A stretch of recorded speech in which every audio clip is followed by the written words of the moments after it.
Good morning, everybody. We'll be starting the webinar on the hour. So another 3 or 4 minutes to go before we kick off. Welcome and to the Advanced Services Group. Nice to see you.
So thank you for those of you that are online now. We'll be starting at about the hour, just a minute past. I can see the numbers of the attendees gradually rising. So thank you, Rachel, for your patience, and nice to see you early this morning if you're in the UK or European time zone.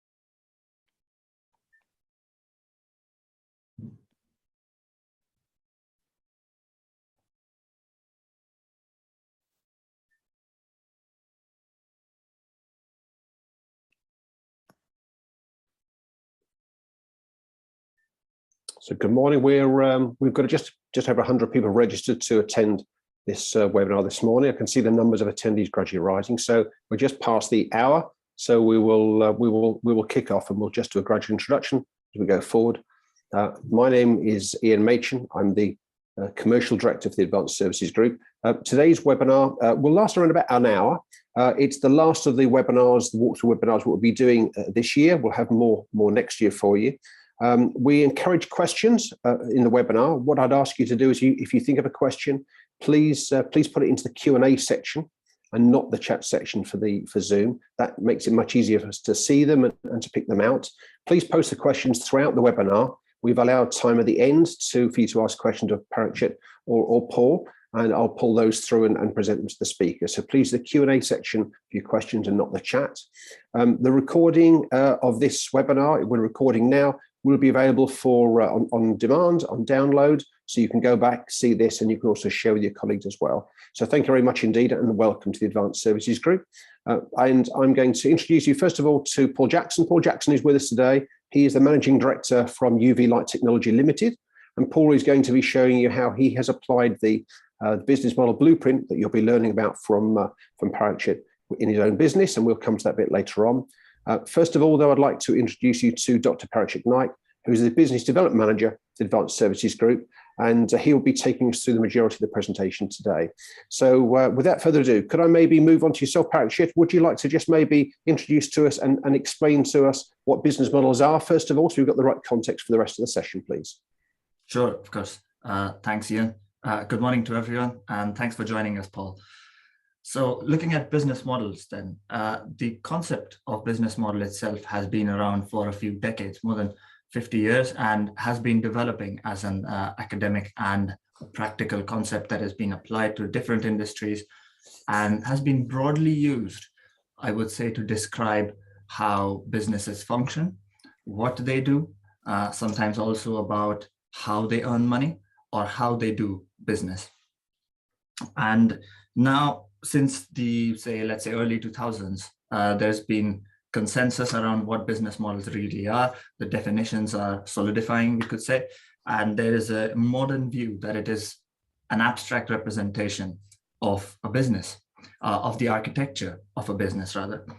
And you will see in the mini guide as well that we list out quite a few different definitions, as you can see on the table on the slide, of how different academics have tried to define business models over the year since 2005 up until 2017 and still ongoing. What we see very commonly is businesses start to describe business models as something that they charge customers for or how they charge. So first statement being, we are charging our customers for XYZ in a subscription level, etc. Or how we do it. So we use IoT. Our business model, it's about using IoT to achieve XYZ. Or it's about our business model actually revolves around this product. It's not the most accurate representation of what a business model is.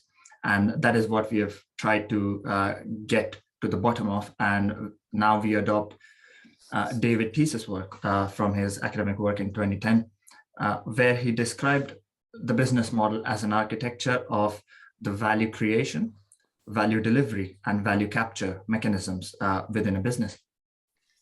And how these three mechanisms come together to deliver a competitive advantage. And that is pretty much where we stand on the topic of business models. But I think the word architecture is very key in this definition. It is not about a list of components. It is not about a list of mechanisms. It is about these mechanisms working together to create something unique, a unique business model. And we'll come to a bit more of that later. And that is, I think, what we see as a business model. Lovely. Thank you very much, Parikshit. So as Parikshit says, we'll come back to talk about business model and the business model blueprint, and we'll go through that. But let's just think about why is it important to talk about business models for advanced services? We understand what they are. So why is it important in this context to think about them? So what I'd like to do is just introduce you to this this model that we've created and used across a number of years, and just explain this to you and then give you the context behind business models. So the staircase you see in front of you is a model that describes the y-axis gives you an indication of how value creation, the potential for value creation increases as you move up the model from bottom to top. And the y-axis is around the increasing competitive advantage that you can have as you move from left to right, and the absorption of risk. So this is all from the viewpoint of a manufacturer of an asset or of a product. So moving up the table, we're thinking about increasing potential for value. And moving from left to right, we're talking about having a greater competitive advantage, ability to compete in the marketplace and win share and growth, but also by the absorption of risks because you're getting closer to your customer. So those are the two axes. The steps that you see going up, what we call the staircase, are the number of positions that you can make around your value proposition. And you start at the bottom as a manufacturer in terms of the basic business model, which is a supplying of a product. So a manufacturer supplying products at the very bottom level, what we call a basic service. And at that point in the staircase, the need for a business model is a traditional business model around manufacturing and supply. So we don't need to talk about a different form of business model at that level. But as we increasingly move up the staircase, we move through what you can see on the right-hand side are called basic, through intermediate, and then what we talk about advanced services. And the journey of moving a manufacturer changing from being a business that competes and supplies products from the bottom to the top is the journey that we call servitization. So the servitization is moving from a business model around supplying products to one at the very top, the advanced area, which is providing some level of guarantee of outcome, either at the level of the asset, the process, or at a high level, the level of the business platform. And it's as we get to the high levels, those where we call the advanced services, where we're looking at providing a guaranteed outcome to the customer for the use of the product and the assets that have been manufactured, that's where it becomes more complicated. And that's where we need to think more about the business model, the architecture, as Patrick described, of how we put together the components that allow us to deliver the value to the customer, the value proposition, successfully, with quality and profitably, essentially as well. So we're going to see the business model in context of moving to the advanced services area, although it is relevant in the intermediate, and think about how you need to change the business model and the tool we're going to share with you about how to do that.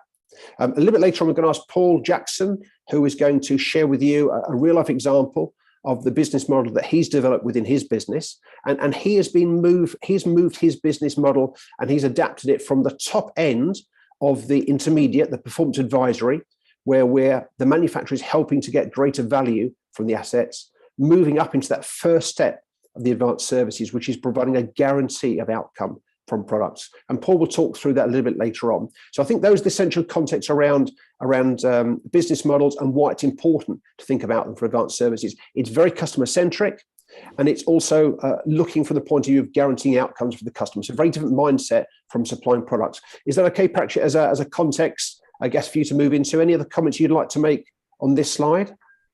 Thanks, Ian. Yeah, I think it would be, it's important to just let the listeners know that why we created a different tool for advanced services to describe their business models is we realized through practice and through research that advanced services do not conform to the traditional boundaries of, say, a product business or a service business. It is a bundle of both. There are complexities on each side that advanced services bring together, and which is why it is necessary to capture the essence of these advanced service business models very clearly so that it's easier to communicate. It is better to check consistency within the business model, and in general, to create a successful advanced service business model. And we also realize that there are quite unique set of resources and competencies that are required to deliver these advanced services. And there is potential to have some creative revenue models around advanced services as well. And at the same time, there can be some internal and external forces that can boost the success of this business model or perhaps threaten the success of this business model. And it is important to be aware of those in the context of those three mechanisms that I spoke about, of value creation, delivery, and capture. And having spoken about that context now, let's look at what exactly are we proposing here. What is the business model blueprint that we are talking about? So this business model blueprint has been a tool that has been tried and tested with more than 15 small and large businesses over 2 years of research, and has gone through several iterations of design and testing and different architectures that we have been able to understand and see really how businesses describe their business advanced service business models, and how consistent and concise description of that helps their business. Now, what you see on the screen is a quick schematic of what are the key 5 sections of the business model blueprint. I'll go into a bit more detail in the next slide. But at the start, let's start with the top left, looking at the blue box, which is value creation with customers. This is where we talk about what type of customers the business will be targeting, what kind of customer pains and gains we will be looking at for those specific customers, and how would we deliver, or what kind of value proposition do we create to address those pains and gains. Then the top right, the pink section, is the service enabling system. This is where we look at those unique resources and competencies that I spoke about to deliver that specific value proposition. Then coming to the bottom left, which is the orange section, is the value capture process. This is where we look at the revenue models and other forms of value that you can capture as part of your advanced service business model. And then the bottom right, which is the green section, is the competitive landscape. This is where we look at those internal and external forces that I spoke about. And the last one, the blue section, is the business model success criteria. This is where we define a set of measures, performance measures, that can really tell us whether the combination of the value capture, delivery, and value creation, value delivery, and value capture mechanisms have delivered that competitive advantage, and is the business model really successful? And going into further detail, we break those down into individual components. Now, you can also see the details of the value proposition that I spoke about. So in the top left, we would start with the customer segment, going into its pains and gains, and then breaking down those pains and gains into what kind of outcomes a business can deliver, under what conditions those outcomes can be delivered, and what sort of risks is the business ready to accept.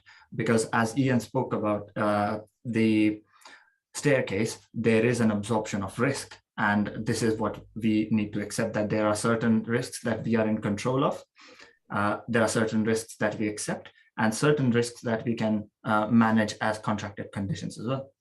And then we go into service enabling system, looking at specific facilities, partners and suppliers, technologies, different skill sets within the business that you would need to deliver the advanced service, and also business processes that are necessary to make sure we deliver the value to the customer.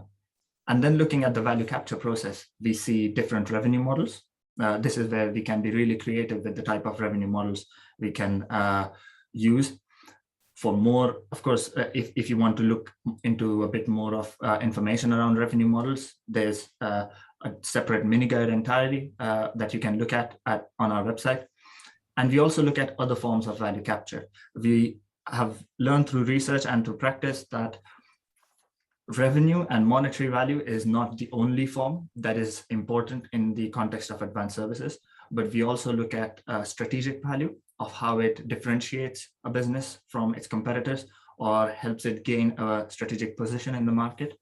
There can be relational value of how long-term and how high value your relationships become with your customers and suppliers. And also we look at knowledge, of how much knowledge you can generate, how that knowledge can help you boost all those three mechanisms, reinforce them, and make the alignment stronger. And of course, key cost drivers, especially driven by that service enabling system, the unique resources that we're talking about. And then coming to the competitive landscape, we look at some of the internal strengths and weaknesses.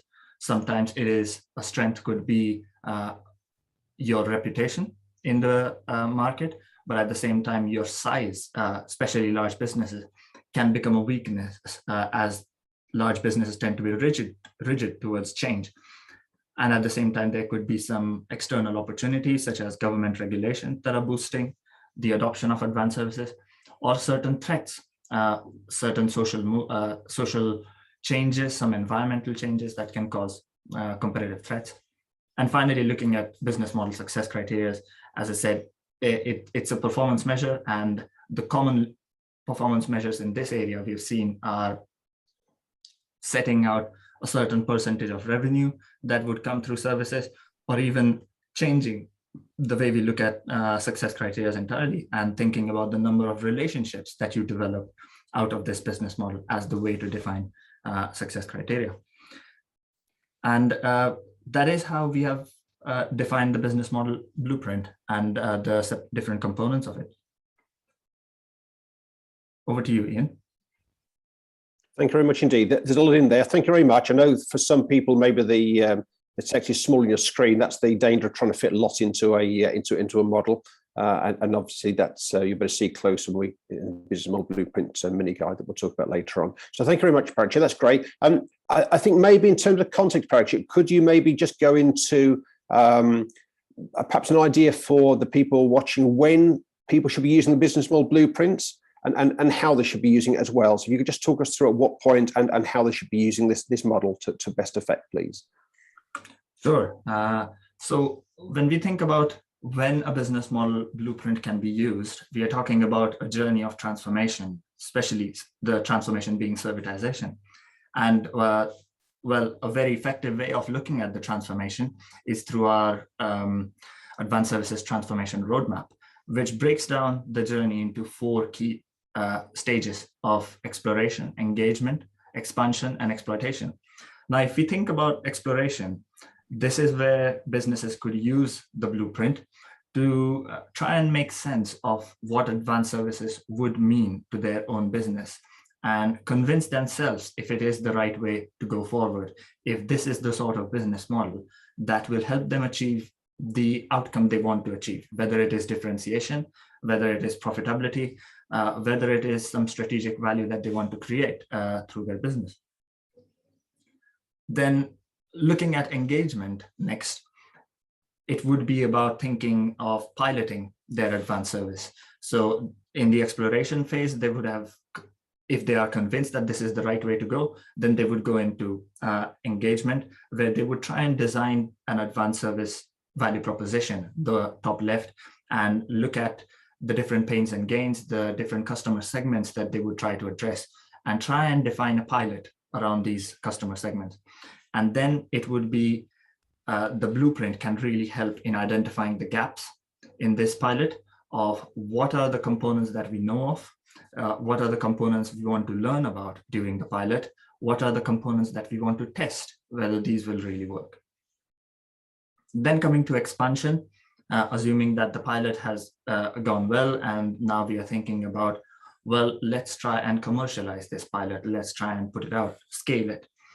Now, this is where a business would start refining its service enabling system, specifically looking at all of the different resources and competencies and seeing whether they are ready for a large scale operation.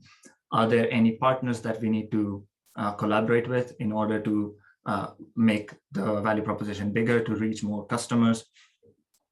And also look at the value capture process. Are the revenue models appropriate? Are the customers ready to pay for such things? Is the market mature enough to accept creative revenue models? And you would start to capture those thoughts and capture your refinement of the business model through the blueprint itself.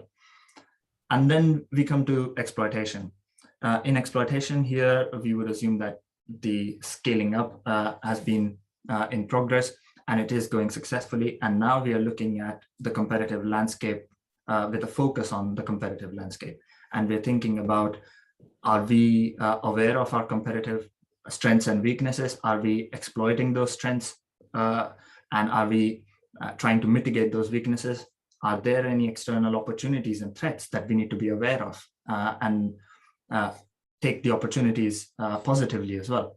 And at the same time, define that business model success criteria even stronger and monitor it continuously to make sure that the business is on top of it, the business is on track to achieve the success criteria set as well. And that is how we will say when to use the business model blueprint. It has different users in each of these stages of transformation. And if you think about how to use a business model blueprint, it revolves around these 4 key, I would say, areas of trying to communicate your business model. This is something we see quite often in especially product-focused businesses, that understanding of services is different across departments.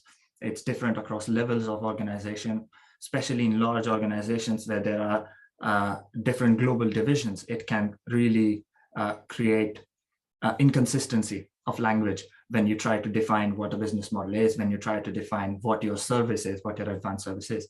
So the business model blueprint really helps you maintain that common language when you try and discuss business models and advanced services. Then looking at consistency, it is about the architecture that I spoke about earlier. It is about making sure that when you're talking about the contracted outcomes, contracted conditions, and accepted risks, etc., your service enabling system is really built to deliver those outcomes and to control those conditions and to monitor those risks. And at the same time, your value capture process, your revenue models are really closely aligned with those outcomes that you're trying to deliver. And then the competitive landscape, the opportunities and the strengths, etc., are your entire business model is created to make sure that you exploit those trends and you take those opportunities as much as possible. And that is where the consistency comes in place, is that the entire business model is stacking up. So if we think about the entire business model as a jigsaw puzzle, then your communication would be you describing the different pieces of that jigsaw puzzle.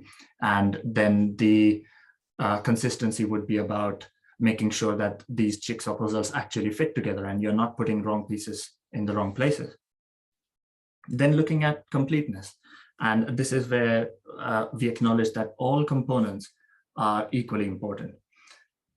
A lot of the times that when you're communicating or creating a business model, businesses tend to focus on one area. So they could focus on just the outcomes, just the value proposition, or they could focus on how they deliver the value, or perhaps only on the revenue model. And this is why this is where the business model blueprint adds a lot of value, is it makes the business think about all of these components together and not miss out on the key bits that can really make or break the business model. So again, thinking about a jigsaw puzzle, then this would be making sure that all of the pieces are there and you haven't lost some of your pieces. We know how annoying it gets if you lose a jigsaw piece. So this is what the blueprint really tries to ensure. And finally, it's about acknowledging and making sure we are aware of the changes within the business model.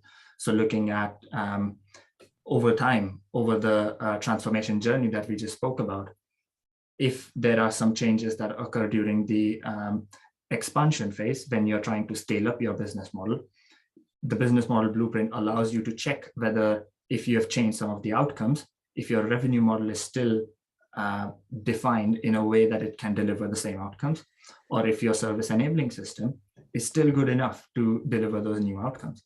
And all of those changes, making sure that you record them and you change the rest of your pieces accordingly, how it affects the rest of the business model. And on the slide, you will see on the right-hand corner, that's our business model blueprint mini guide, which is coming, which will be live from today on our web shop. And you can have access to it for a 25% discount for this week. And at the same time, we also have our new web app, which really makes it easy for you to use the business model blueprint. And you can use it from businessmodelblueprint.co.uk. A link will be put in the chat section for you to use as well. But that is really how we see business models being, the business model blueprint being used, especially during those 4 stages. And I think the best way to look at it, and the best person to explain, is a real business. So I think I'll hand over to Paul. And Paul, if you could tell us a bit more about how the business model blueprint has really helped your business. We can see in the background, there's a really large printout of the business model blueprint, and really acknowledge and are happy about your endorsement. Thank you, Parikshit, and good morning, everyone. UV Light Technology is a Birmingham-based manufacturer of ultraviolet lamps for a wide range of industrial, food and medical applications. And we've been using the blueprint for 2 years now, and it's an incredibly powerful tool. You can see our latest version on your screen. And what I'd like to do is just take around 5 minutes to describe how we've used it and how we developed it. So we mainly use it for 3 things: visualization, communication, plus planning and monitoring. And just to give you a few examples, in terms of visualization, the blueprint is particularly useful to see how changing one of the elements will affect other elements in either the same quadrant or other quadrants. A good example of communication is where I've used it to engage and align the motivations of our internal team with Servitization and also our strategic alliance partners. And then for planning and monitoring, we've developed a traffic light system within each of the elements. It's on the wall, so the whole team can see at a glance what we're doing and where we are. And this really works. Everyone's really bought into it, and it's established accountability. Still on the subject of planning, it's used to determine the sequence we develop and apply the capabilities in each quadrant. And this is really important for us because we're an SME with limited resources for innovation, and we can't do everything all at once. So when we developed our blueprint, for us, it was all about understanding how our customers were using our equipment and how we could better support them. And so for this reason, we started in the top left quadrant. And as a result of all our segmentation exercises and pains and gains workshops with customers, we learned that our customers really needed help to optimize their process whilst minimizing their risks. In particular, ensuring the safe operation of UV lights and ensuring compliance with safety regulations. In other words, peace of mind. And this process led to our customer value proposition called Optimum UV Outcomes. Now, the top left quadrant where we started, this represents our customer value proposition. And this, of course, is necessary, but it's not sufficient without all the other three quadrants. So for us, the next step was to align the top left quadrant with each of the other three, and we did it in turn. So first, to create value, we aligned our customer value proposition in the top left with a competitive landscape in the bottom right. And for us, in this bottom right quadrant, a key driver is regulatory compliance with UV light exposure limits in the workplace. And this alignment of these two quadrants is really important to make sure that we had a clear and compelling vision for our advanced services, which not only addressed customer perceived problems and needs of those that we worked with to co-produce the value proposition, but also the wider market. And in reality, this worked best by overlapping these two quadrants as we developed and applied the capabilities in both of them. So next, to capture value, we aligned our customer value proposition, which is the top left, with the bottom right, to develop revenue and cost models, whilst also looking to gain valuable insights for our product development, which we'd use to facilitate the delivery of services. And this led us to focus on sensor development and e-learning training material. And then finally, and this is where it scales, if you've got a modular and replicable offering to deliver value, we align the customer value proposition, again, in the top left, with service enabling capabilities in the top right. And in this top right quadrant, we're focused on facilities, technology, and business process elements. So I've talked a lot about the four quadrants so far. There is a fifth area of blueprint, and that's tucked away at the bottom, called business model success criteria. And when we first started creating our blueprint, approximately 25% of our annual revenue was from intermediate services. We set ourselves a very ambitious target for 2021 to generate 50% of our annual revenue from services. And hot off the press, I can report that by designing and providing advanced services using this blueprint, we've just hit our target of 50% revenue from services. And what this really means is it provides peace of mind for everyone in the business, because now we've got regular recurring income and we're no longer only as good as our last sale. So I think that's probably a good place to wrap up for now, Parikshit, and I'll hand it back over to you. That's great. Thank you very much indeed, Paul. That's a great ending to hear the good news at the end of that, and your point about recurring revenues and not being dependent on the last sale is a salutary one as well. So thank you very much for running through that. I love the way you've paired up the different sections to ensure consistency and complementary as well. So that's a nice run through, and it mirrors the way we've worked with other companies as well. So that's really, really good. We've probably worked with, I mean, guess it's over 20 companies now. I think, as we said, we've been working on this model now for a couple of years and evolving it, and hence we've got to the stable state we've got now. We've worked with these companies, and the pairing is a good example of how to use that. I think I would also say to people looking at this is the questions and the sections within here are those which we think are most relevant for companies looking to develop advanced services. So it is specific, and it is meant to be challenging. So it means that frequently when you're doing the early piece of work, you don't have the answers, you don't have the building blocks in place, and people should expect that, because if they're moving to a different point on the staircase, different value proposition, or a different segment of customers, then it is a challenging piece of work. And one of the times that I personally find it most useful is when we always recommend that people try and pilot a new service or pilot an offering. And one of the challenges is that when you're piloting something, you're doing it with a minimal level of support to trial out the value proposition, to get the feedback from the customer about what works and doesn't. And that's the time when you're challenging not just the technology. So people think about piloting an offer which is based on a new technology, using data acquisition, providing advice, providing a level of outcome guarantee. But it's also the time when you can pilot your business model. So you can see where your gaps are on your enabling system. You can find out how your value capture process is going to work in practice.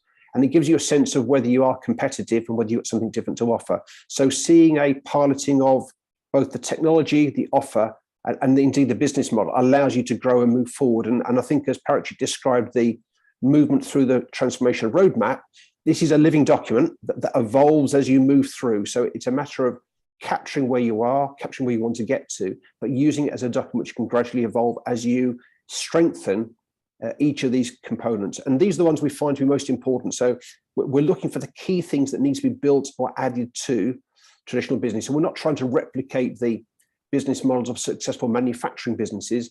This is about enhancing that as we move towards an advanced service offering. So thank you very much, Paul, for your run through that. Great to see an example in practice. We've now got time to go to questions. So if I can encourage people who have got questions they'd like to place into the Q&A section, I'll call those off and address them to the relevant person. So please, any questions that you have in the Q&A box, and we'll then address them to the relevant person. So I'll just kick off with the first question which we've got here. And Parikshit, the good news is it's for you. So thank you very much indeed by Christoph, who's put a question here. So his question, I'll read it to you, is how do you prototype different business model alternatives? And he says, for example, a different revenue model with the blueprint, or the trying to evaluate the outcome or the advantages of those different alternatives. So how do you prototype different business model alternatives? For example, a different revenue model with the blueprint, or how do you evaluate the advantages of different blueprint models? So that's a very interesting question, and thanks, Christoph. So when we're talking about revenue models, the business model blueprint as a tool itself doesn't give you the different ideas of what kind of revenue models you could have. But as part of another mini guide about financing and revenue models specifically, we look at 6 different types of revenue models specifically suitable for advanced services. Some of them are purely subscription based, so you could be paying monthly as sort of a rental scheme, or some of them could be focused more on the outcomes, which is where I said you can get really creative with the business models of, for example, if you're thinking about heat being delivered to your home as an outcome, you could be thinking of a revenue model that is around per hour of that heat that you consume, or the temperature for which you are being guaranteed. Or you could also talk about different profiles during the year. For example, during the winter, you would be using more heat, so your tariffs would change during that time. During the summers, your tariffs would change. But at the same time, you could also group in hybrid revenue models, where you can think about a fixed fee. Something that we saw in Paul's revenue model as well is there was a fixed fee, and then on top of that, there was an additional variable fee. And that really helps mitigate some of the risks, as the fixed fee can help the business cover their costs, the basic costs, and be sure that there will be continuous revenue coming in. Something that manufacturers really look for when going for advanced services is consistent revenue streams. And then looking at those variable fees of how much use there is, how much seasonal use there is, different profiles of use, etc. So there are quite a few revenue models that you could be looking at, and the business model helps you record those and look at those revenue models in relation to your service enabling system and your outcomes. Now, you could create several of these business models, and we have businesses who are piloting 3 or 4 different value propositions across different countries, and they are using the business model blueprint to record these outcomes and the revenue models and trying to pilot them with the customers and see how it really works. So yeah, it is very transferable across business units.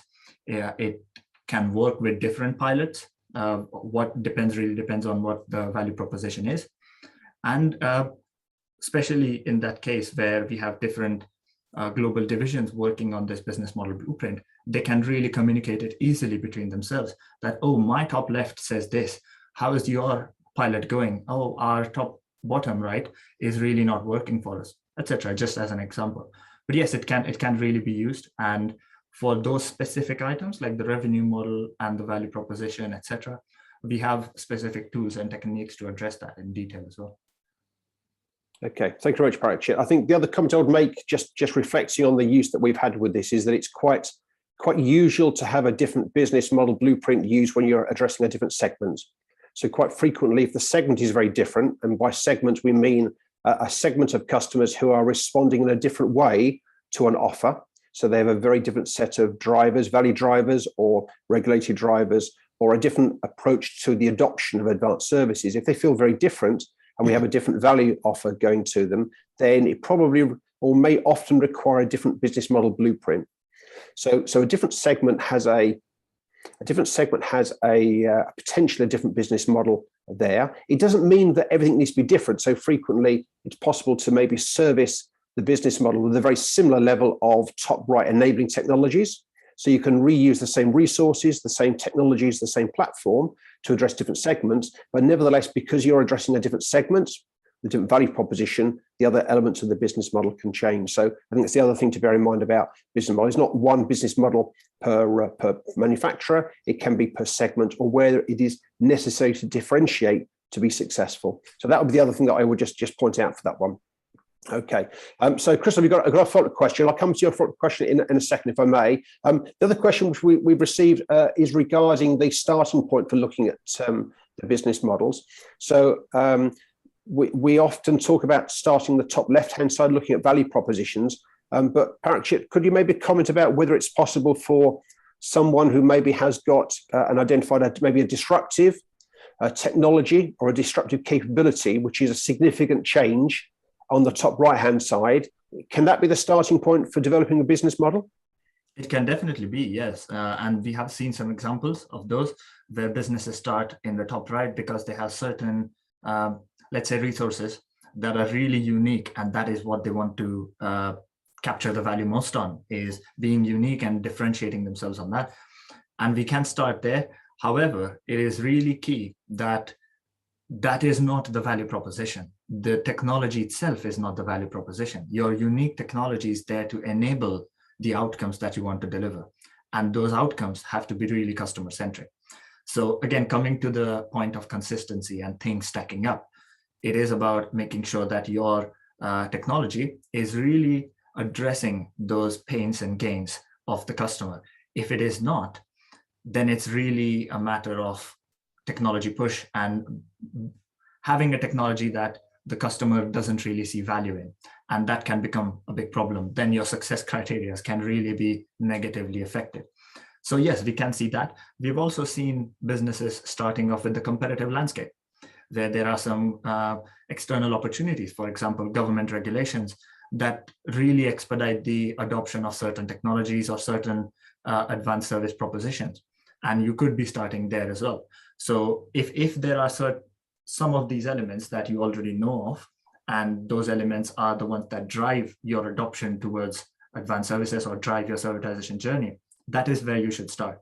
But at the end of the day, once you're trying to figure out all the components, the customer will come as central to the business model. Their pains and gains will become what really defines those outcomes. And those outcomes will really define what is the enabling system and value capture processes. So yes, you can start at different places and you can still achieve the same outcome. Okay, thank you very much, Patrick. So the follow-up question from Christoph has come through. So Christoph, it's okay. I've got the question here, which I'll just read out in brief, and then I think I'll give you an example of how we've done it. So Christoph asked the previous question about the prototyping, testing different alternative business models, and just asking some further information about how you go about piloting that and how the decision making is supported by the blueprint. So Christoph, a good example of how in practice that's been done is we're working with one manufacturer who has developed essentially 3 different business model blueprints for a service offering, and there are differences around route to market. And what they've done in this example is they've actually divided up the three different blueprints across 3 different countries, and they're running a pilot in each country. Fairly similar segments, fairly similar offers, but the business model that they're testing each of the pilot is subtly different. So, and their learning is based on from these 3 pilots, which of the alternatives are probably going to be the most successful. So that's how they've approached that. So they've run 3 pilots, 3 slightly different business models to try and see what they can gain from that. But essentially the business model blueprint is trying to answer the unknown questions there. So that's the approach they've taken. They've run 3 pilots in 3 different markets with a large level of similarity that allows them to draw some conclusion about which one might be most successful. So hopefully that helps Christoph answer your question. Next question here is, I will take is from Sophie. So Sophie's question here, I'll ask Patrick, but there may be a comment that Paul may want to make from his point of view as well. So just heads up for you as well, Paul. So Sophie asked the question, how do you address the culture shock, especially for the salespeople? I think the salespeople within the manufacturer. This is not the same. You're quite right, Sophie. This is not the same as selling in a transactional model, moving to a subscription model. So what's the impact on the culture and especially the salespeople? Patrick, Paul, are you happy to take a response in this as well? Is that okay? Sure. Excellent. So Patrick, any comment from you first of all? How do you address the culture shock, especially salespeople? It's a change from transaction to, in this case, you call it subscription, which we'd see as a revenue model, but it's an ongoing recurring revenue model rather than a one-off, isn't it? Yeah, it is. And it is a challenge that we come across quite often dealing with different manufacturers. And as you said, yes, it's specifically pointing out the bottom left, not the entire business model, the revenue model. But when we talk about the entire business model and the point about communication, that is really where we can help communicate the idea of this business model effectively within the sales team as well. So they understand what are the other mechanisms in place to guarantee those outcomes that these salespeople are trying to get over the line with the customer. So they have the confidence that if I'm going out there and putting up a pitch in front of the client saying, yes, we can deliver you these outcomes, then the business has set up different mechanisms to actually guarantee that this works, that we can get enough profitability out of it, and we can capture enough and other forms of value as well. So it is about that communication and giving confidence within the team that this is how we plan to differentiate ourselves. This is how we plan to compete in the market that is predominantly product focused. In addition to that, to make the transition, say, smoother, we do see businesses looking at different sales models, different incentive models, where the performance of these sales teams are not measured simply based on product sales, which has been the traditional form so far in a specific business, but it moves with the transformation and starts focusing towards relationships, or starts focusing towards the number of advanced service contracts that the sales team is delivering. And it can really be closely aligned with the business model success criteria of how, if for example, we can see in Paul's blueprint as well, he expected a 50% increase in revenue, or 50% of revenue purely coming from services. If that is effectively translated into sales targets as well and sales incentives, this cultural shock, while it will be a cultural change, can be transitioned smoothly and can be done a bit better. And I guess having mentioned Paul, we would like to hear a bit more from him as well of how that cultural change was dealt with in UV Light.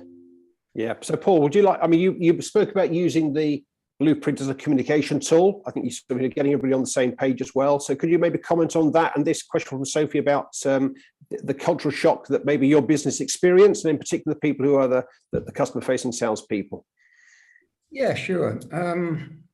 I think what's really important is for everyone to understand why it's important that you're doing what you're doing, and in effect to create a burning platform. For sure, you're going to need different characteristics. The sales process is going to be different. You're going to be talking to different people at different levels in the business. And it's really a matter of aligning the personal visions, if you like, of everyone in the business with the visions of the business. And the way you can really do this is through training and, very importantly, incentives. You've got to make sure that the incentives are there. In some cases, the salespeople that you've got will be able to adapt. In other cases, they won't, and you'll need to bring in new people, and your recruitment will have to reflect that, bringing in the right characteristics that you need to be able to go through these much longer sales processes where it's very much, it's almost like a team effort when you're selling, really, because you've got to have different people with different skill sets talking to it. If you're like a team to a team, when you're selling these things, that the buying and selling process is very different. Okay, thank you very much, Paul. And so we hope that helps. So the next question comes in. I'll just read it out to you. And I think it's one for yourself, Parikshit. So the comment is that there are a wide range of disruptors, industry disruptors, now occurring, and these are frequently accelerating the servitization process. And they speak about maybe digital financial innovations which are changing the landscape. How could you use the business model blueprint to highlight these and show the impact that they could have on a business model blueprint and a business offer? So how do these disruptors, frequently digital financial innovations, how could you use the business model blueprint to highlight these and show the impact, Parikshit? Very good question. And we've seen some of these disruptors being mentioned when we're working with manufacturers, especially some of the tech giants coming in and manufacturers realizing they can really take up our market share very quickly because they have the resources to expedite their transformations. We do have the space in the competitive landscape where we talk about competitive threats. This is where we commonly acknowledge different disruptors and what kind of capabilities they bring in to disrupt this business model, and being aware of the kind of threat they can cause in the business model area. Now, at the same time, it is important that the service enabling system and the other quadrants are crafted in a way that differentiate the business, the manufacturer, from those disruptors. And this is where we see most of the links coming in place. That, for example, if there is the Googles and the Amazons of the world becoming disruptors in a specific market segment, then what are the service enabling system? What are the resources and competencies you as a manufacturer have that differentiate you from the disruptor? What is the revenue model that you can create that differentiates you from that disruptor? And what is the value capture, value creation section? So the different outcomes that you can deliver that really differentiate you from that disruptor. Now, one thing that manufacturers must keep in mind during this advanced service transformation is that you as a manufacturer have been in close contact with your customers for a long time, as you've been the product supplier, and you understand the pains and gains much better than an external disruptor could. However, I do understand that, say, for example, the Googles and Amazons have exponential amounts of data that they can use and triangulate to get to the bottom of these pains and gains. But then it comes down to the relationships that you've been having with these customers, especially in the pilot phases that we spoke about in the engagement section of the transformation roadmap. We pilot, or manufacturers tend to pilot very closely with those customers that are very trusted, who share a special relationship with the manufacturer, who have been using the product for a while, or who are ready to adopt something new, who have a propensity to accept change. And that is where those relationships can really differentiate you, which is why in the value capture process, we talk about other forms of value captured. That is where you don't just focus on the revenue you're trying to capture, but you also focus on the relationships and the quality of them, the duration of them that you can capture through the business model.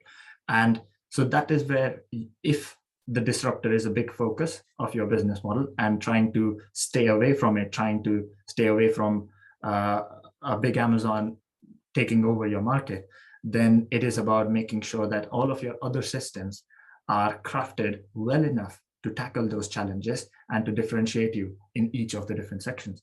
And that comes down to the concept of business model innovation itself, that if your business model is innovative enough, it doesn't matter really what the product is. You can be product agnostic, technology agnostic, but the way these mechanisms are crafted, the architecture of these mechanisms can itself deliver competitive advantage. It's not about a unique revenue model or a unique value proposition.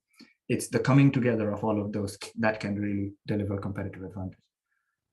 Okay, thank you very much indeed. And I'd just like to pick up on, I think probably the penultimate point you were making there about value and relationships.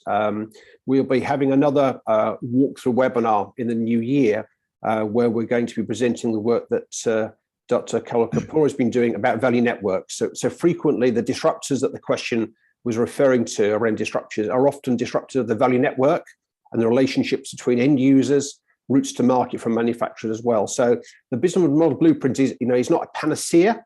And if the disruptor is making a significant impact on the value network, you probably need to do some further work in value networking. And that's something we'll be returning to as a topic for a webinar, and also with a mini guide in the new year. So that's something for people to look out for as well. So thank you very much indeed. I hope that helps answer your question. I've got one last question before we go on to the attending, if it's right, Parachute. One last question. So Christoph has come back with a further question here. And again, I'm going to address it to yourself, Parachute. The last time we got last question, I believe, that what are the KPIs for service business model success?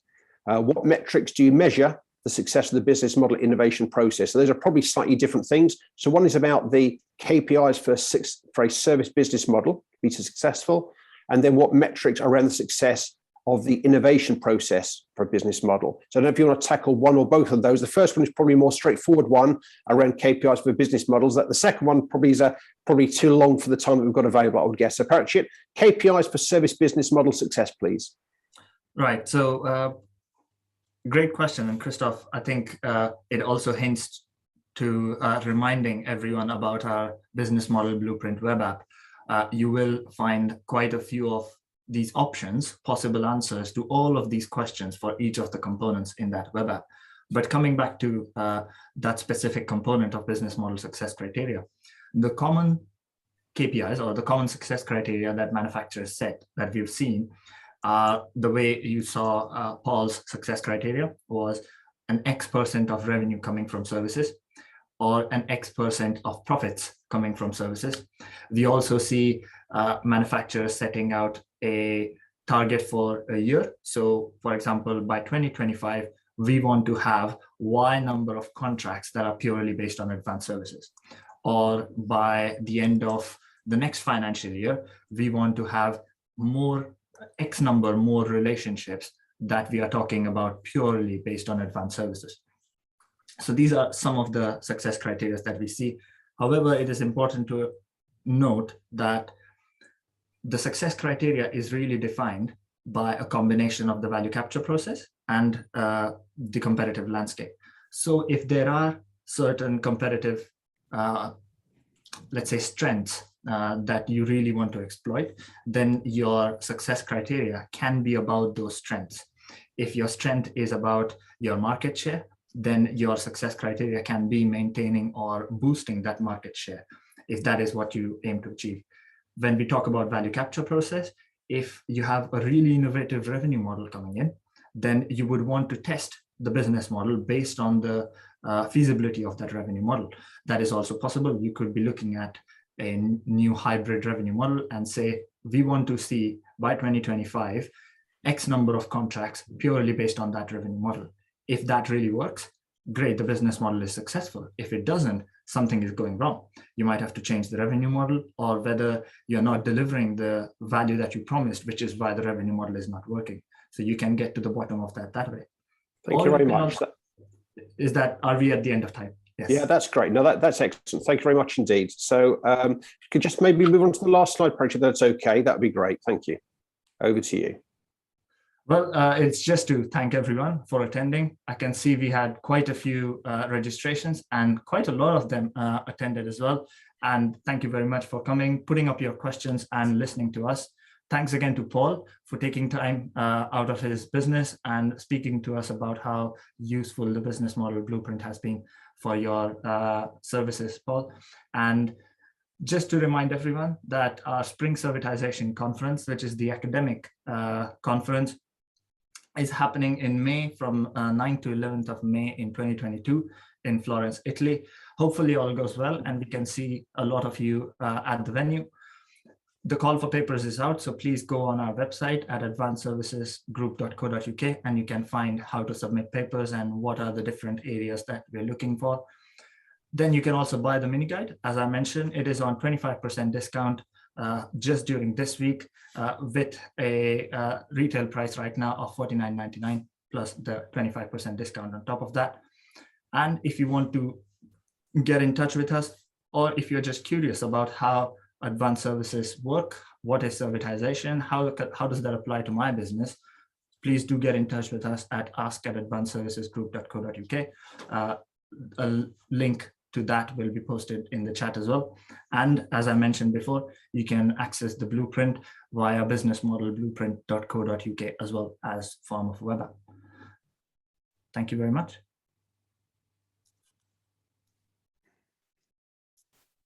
That's great. Thank you very much indeed, Parachit. And thank you very much indeed, Paul, for your joining us. Bye for now. Bye, guys.